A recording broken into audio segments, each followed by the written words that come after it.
এই জায়গাটা আছে না, এই জায়গাটা আপনার যেটা দেখতেছেন এটা কিন্তু এরকম ছিল। এই জায়গাটাও কিন্তু এরকম ছিল, পুরাটা উঁচু মানে সমান জায়গা ছিল, এটা সমান। কিন্তু ওই দিকের পানিগুলো, ওই দিকের রাস্তার পানিগুলো যখন এই দিক দিয়ে যাওয়া শুরু করছে, নিচের মাটিগুলো সরে গেছে। সরে দেখেন গাড়ির কী অবস্থা। এটা টয়োটা একটা গাড়ি, দেখেন পুরো নিচের দিকে ডেবে যাওয়ার কারণে মানে সামনের বাম্পার ভেঙে পড়ে গেছে। এটা দেখেন, এটাও টয়োটা। কি একটা অবস্থা, পুরো মিনিমাম আপনার ধরুন কোমর সমান গর্ত হয়ে গেছে। এটাও টয়োটা, যে এটা নিশান টিটা একটা গাড়ি।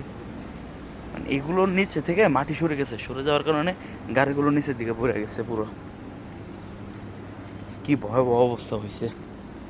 অবশ্য আমি গাড়িগুলো অবশ্যই এই জায়গায় রাখি, ভাগ্য ভালো যেখানে রাখি নাই গাড়িটা। বিশ্বাস করার মতো